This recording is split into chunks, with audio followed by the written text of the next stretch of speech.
In a significant escalation of the ongoing narrative surrounding the Ukraine conflict, Ukrainian President Volodymyr Zelenskyy has strongly rebuffed recent comments made by former U.S. President Donald Trump, who suggested that Ukraine could have easily resolved the war with Russia. Zelenskyy characterized Trump as being trapped in a disinformation bubble, a remark that underscores the widening rift between Ukraine and what has traditionally been one of its strongest allies. During a news conference, Zelenskyy addressed Trump's claims, stating, "With all due respect to President Donald Trump as a leader, he is living in this disinformation space."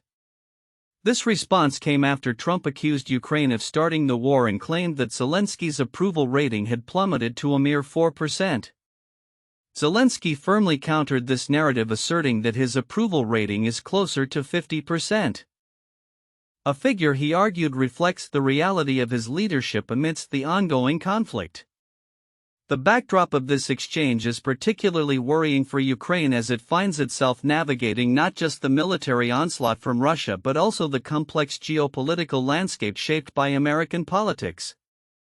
Trump's assertion that Ukraine should hold elections during wartime, likening it to a historical perspective on wartime governance, has drawn sharp criticism.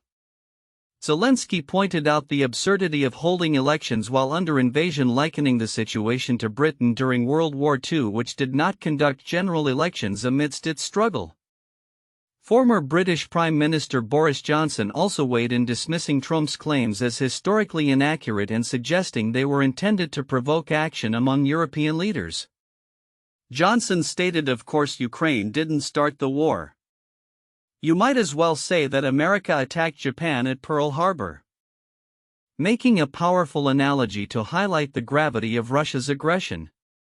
Amidst this diplomatic turmoil, Zelenskyy has expressed concern that the ongoing discussions between the U.S. and Russia, particularly the recent talks held in Saudi Arabia, could lead to a normalization of relations with Moscow without adequate consideration of Ukraine's sovereignty and security. He articulated a sense of urgency, emphasizing that a deal is impossible without us, thereby reinforcing Ukraine's need to be included in any discussions about its future. Zelenskyy also criticized Trump's proposal for a deal involving U.S. extraction of Ukrainian rare earth minerals in exchange for military support, calling it not a serious conversation. He reiterated that the focus should remain on the humanitarian and military support Ukraine desperately needs rather than on potential exploitation of its resources. "I can't sell our country," he added firmly, indicating his commitment to protecting Ukraine's sovereignty. These tensions are set against a backdrop of continuing military operations in Ukraine. Recent intelligence assessments indicate that Russia remains adamant in its objectives and is not prepared to make any meaningful concessions. The Institute for the Study of War has reported that President Vladimir Putin retains maximalist ambitions regarding Ukraine, with no current indications of a willingness to negotiate in good faith. As the situation develops, Zelenskyy's push for stronger security guarantees, particularly through NATO, highlights Ukraine's precarious position in the face of shifting U.S. foreign policy dynamics. The unfolding crisis not only tests Ukraine's resilience but also the commitment of its allies to uphold principles of sovereignty and democracy amidst an aggressive expansionist agenda from Russia. Looking ahead, the potential for a meeting between Trump and Putin could signal a pivotal moment in U.S.-Russia relations. However, for Ukraine, the specter of being sidelined is alarming. Zelenskyy's calls for direct involvement in any negotiations regarding its future underscore the urgent need for a unified and robust response from the international community to ensure that Ukraine's sovereignty is preserved and respected in the face of mounting geopolitical pressures. As the revealing stark differences in narrative and perspective. This week, Trump accused Ukraine of being at fault for the invasion, a claim that Zelenskyy vehemently refuted, describing Trump's assertions as products of a disinformation space fostered by Russian propaganda. Trump's controversial remarks were made during a press conference at his Mar-a-Lago estate, where he suggested that Ukraine could have avoided the conflict and hinted at low approval ratings for Zelenskyy, claiming they were at a mere 4%. This statement has drawn sharp criticism not only from Ukrainian officials but also from international observers who recognize the complexities of the war's origins. Zelenskyy responded assertively, stating he would provide Trump with accurate polling figures, emphasizing that the narrative of Ukraine's culpability is misleading and harmful. The backdrop of these exchanges is critical, especially following high-stakes talks between U.S. and Russian officials in Saudi Arabia aimed at addressing the ongoing war in Ukraine. However, Western intelligence assessments indicate little willingness from Russia to make meaningful concessions as President Vladimir Putin's ambitions remain unchanged. Sources suggest that the Kremlin continues to pursue maximalist objectives, seeking to maintain control over Ukraine while portraying its military actions as defensive. Zelensky's administration has maintained a stance of openness to negotiations, having expressed a willingness to discuss territorial exchanges as a condition for peace, a proposal that Russian officials have rejected outright. The Ukrainian leader's commitment to dialogue is underscored by his ongoing international outreach, including hosting peace summits aimed at fostering high-level discussions on the conflict. The complexities of the situation are further compounded by the economic implications of the war. Trump has controversially demanded a staggering $500 billion in Ukrainian natural resources in exchange for U.S. military support, a proposal that Zelenskyy dismissed as unserious and counterproductive. The Ukrainian president highlighted that the wartime costs for Ukraine have already reached $320 billion, with the US and EU providing substantial military and financial support, which underscores the urgency for sustained international assistance.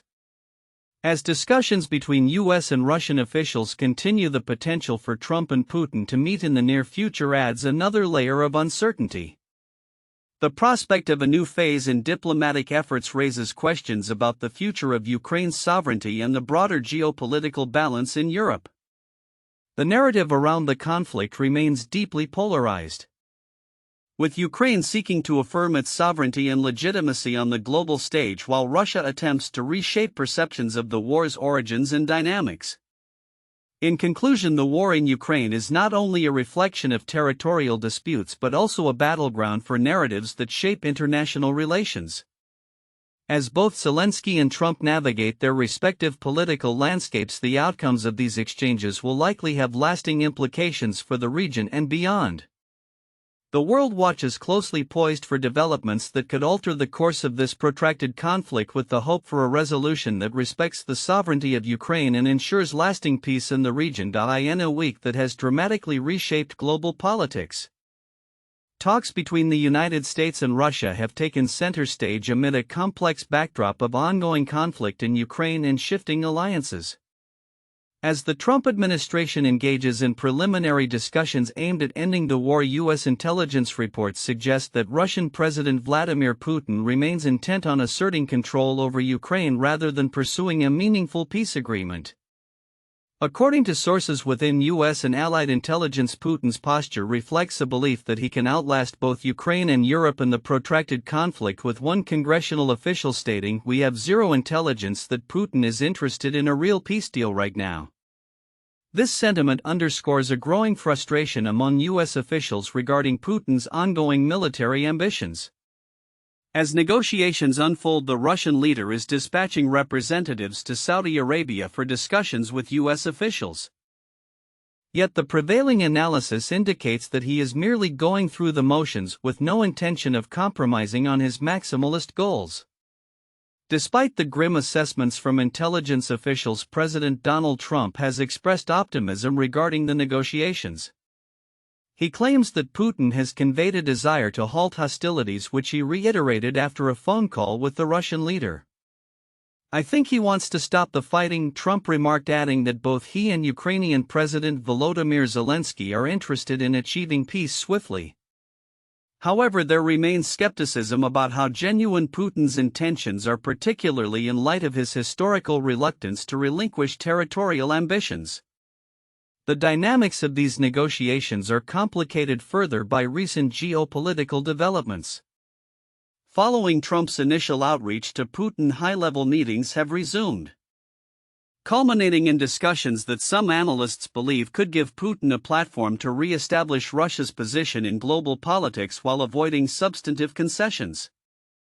His goals remain maximalist, a Western intelligence official noted, emphasizing that Russia's military posture has not shifted and that no plans are in place to withdraw troops or equipment from Ukraine. From the Russian perspective, the narratives being spun in state media reflect a sense of victory and a desire to showcase resilience against Western isolation efforts. Russian outlets have begun framing the U.S. Russia talks as a validation of Russia's geopolitical standing, with some commentators suggesting that Trump may be compelled to make concessions that benefit Russia, particularly at the expense of European interests. The broader implications of these talks resonate deeply within Europe and Ukraine. Concerns are mounting that Ukraine may be sidelined in negotiations that could set the future course of the conflict. Zelenskyy has publicly rejected the idea of any decisions being made about Ukraine without its direct involvement, stating emphatically, "I will never accept any decisions between the United States and Russia about Ukraine." As the U.S. and Russian officials convene in Riyadh, the outcome of these discussions remains uncertain. The interplay between Trump's administration and Putin's ambitions will likely dictate not only the future of Ukraine but also the stability of European security and international relations at large. Looking forward, the world will be watching closely, emphasizing that such narratives are not only misleading but dangerous to the understanding of the conflict that has engulfed Ukraine for the past 3 years. Trump's comments came during a press interaction at his Mar-a-Lago resort, where he claimed that Ukraine could have avoided the war and that Zelenskyy's approval rating was a mere 4%. In response, Zelenskyy dismissed these assertions as baseless, citing a recent poll by the Kyiv International Institute of Sociology that reported a 57% approval rating for his leadership, reflecting the resilience and unity of the Ukrainian people amidst ongoing aggression from Russia. "I don't usually comment on ratings, but after that claim I checked and my ranking is 57%, Zelenskyy asserted during a press conference in Kyiv. He elaborated, stating, "We knew about this 4% number. This is Russian disinformation going around." This exchange highlights the contentious atmosphere surrounding the narrative of the war, where misinformation can easily permeate discussions, especially from influential figures like Trump. Zelenskyy went on to criticize the U.S. administration for allegedly enabling Russia to escape its international isolation, arguing that the Kremlin's victim status is a troubling development following its aggressive invasion of Ukraine. "It got there because of the invasion of Ukraine. But now I see Russia treated as if it is a victim," he stated, calling for a more truthful dialogue about the war's origins and its ongoing implications. The Ukrainian president also firmly rejected Trump's insinuations about potential electoral changes in Ukraine, asserting that any such suggestions were misaligned with the sentiments of the Ukrainian people. "Any attempts to replace me during the war would fail," he declared, underscoring that the overwhelming majority of Ukrainians reject the notion of concessions to Russia. His comments came as Trump raised the possibility of new elections, echoing sentiments from Russian President Vladimir Putin questioning Zelenskyy's legitimacy. Zelenskyy's remarks were not only a defense of his leadership but also a call to action for U.S. officials. He challenged U.S. Ukraine envoy Keith Kellogg, who was visiting Kyiv, to engage directly with ordinary Ukrainians to gauge their support for the president and their views on the war. This invitation highlights Zelenskyy's confidence in his administration's standing amidst the ongoing conflict. Moreover, Zelenskyy criticized the current U.S. draft deal on minerals, stating it was inadequate and not representative of Ukraine's needs, reinforcing his stance that he cannot compromise the interests of his nation. "I can't sell it away, I can't sell our state," he emphasized, reiterating the importance of sovereignty and national integrity as key points in negotiations with international partners. As the geopolitical landscape continues to shift, with U.S. Russia talks occurring without Ukrainian involvement, Zelenskyy's statements reflect a broader concern about the future of Ukraine's support from Western allies. With the backdrop of ongoing aggression from Russia, the stakes remain high for Ukraine, and its leadership is determined to maintain a clear narrative that emphasizes its resilience and the legitimacy of its fight for sovereignty. In conclusion, Zelensky's strong rebuttal to Trump's comments not only underscores the complexities of the ongoing war in Ukraine but also raises crucial questions about the narratives surrounding it. As discussions about peace and negotiations continue, the need for truthful dialogue and accurate representation of the conflict's realities will be imperative in shaping the future of Ukraine and its relationships with global powers. The coming months will likely reveal how these dynamics evolve and impact the broader geopolitical landscape.